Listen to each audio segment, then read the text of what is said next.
This is one of the most satisfying parts of working on a guitar. You know exactly what these marks are. There's one thing I regretted doing right at the end. That's not something I'd want to test just to see what's going to happen. Next, I wanted to try something I'd never tried before.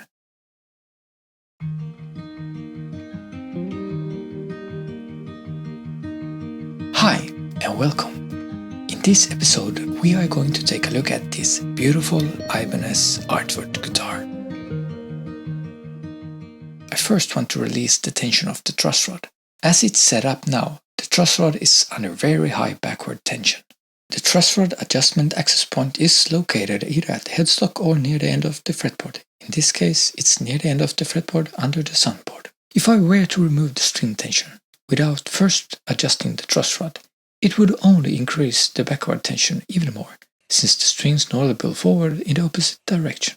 And that's not something I'd want to test just to see what's going to happen. If you ever done fretwork on a finished guitar, you know exactly what these marks are. You see, when I made the guitar inlay and did the fret job, I left some marks from filing the fret and flush with the guitar neck.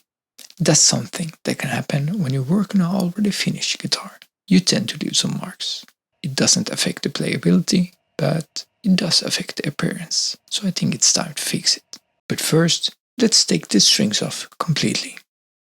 I have this really cool neck rest from Guitars and Woods that's adjustable and very versatile.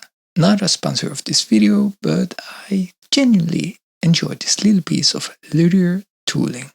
I used wet and dry sandpaper because of the fine nature of the scratches and the result I wanted to achieve. A nice bonus is that the water helps with binding the dust better too. So I sanded, wiped and checked the progress, gradually moving to higher grids. I'm not too worried about making the scratched area slightly larger, since it all will be polished in the end. There was one spot near the headstock that had a little bit of surface damage. It would have required some extra finish to be applied to bring it up to the same level as the rest, but I didn't do that this time. It looks a lot better, not perfect, but a lot better. After that, I wiped down the guitar with some eye balm. And just a quick reminder, using proper safety equipment is important. I'm wearing a mask for the fumes. And as you can see, the guitar looks so much better now when we have sanded and polished out the scratches. Even though I loved how the inlay turned out, there's one thing I regretted doing right at the end, and that was accidentally darkening the whole fretboard. You see, when I was finished with the fretwork, I used a cleaner and prep for the fretboard. It's set on a bottle, not for maple fretboards, which is fine since this is a rosewood fretboard. But what I didn't realize was that it had some kind of color agent in it, and it tinted the whole fretboard darker. So I ended up with a toned fretboard. Not catastrophic, but definitely not intended. And the colors in the inlay were a bit muted as a result. That's why I started by wiping the fretboard with some eye balm to try to remove that tint. And I think it actually worked. After that, I oiled the fretboard using Music Nomad's F1 oil, a product I hadn't used before but wanted to try out.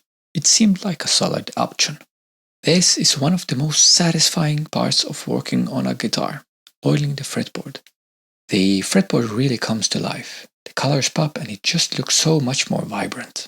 On some guitars the difference can be huge, so this step is pretty rewarding for the amount of work you put on it. Next, I wanted to try something I'd never tried before, making the guitar compatible with unslotted bridge pins.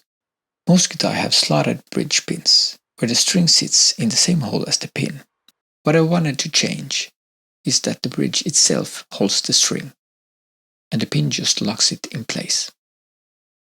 For now, I use the same bridge pins, just rotating them so that the slotted side faces away from the string. In that way, the string has no room to rest in the pin groove. I have two bridge pin saws, a larger for the wound strings and a thinner for the plain strings, one wider and one more narrow. It's a pretty straightforward work. I check the strings often to make sure everything is seated cleanly. One thing I could have done a little bit better is to angle the slots a bit more, giving the string a better slope towards the saddle. Maybe I'll tweak that in the future.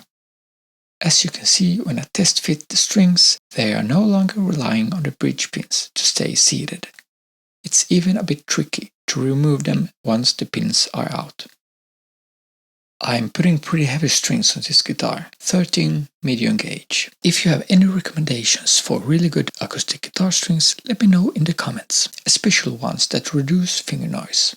For the nut, I didn't glue it, I just aligned it carefully and let the string tension hold it in place. A drop of glue could have helped, but it's not necessary if you are careful when you're changing your strings. When winding the strings, I try to keep the windings neat and let the string sit against itself where they go through the tuners.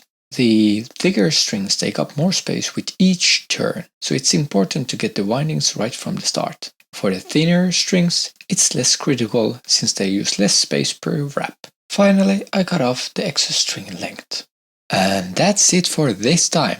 Thank you for watching, and if you liked the video, please hit the subscribe button. It would mean a lot. Thank you, and stay tuned.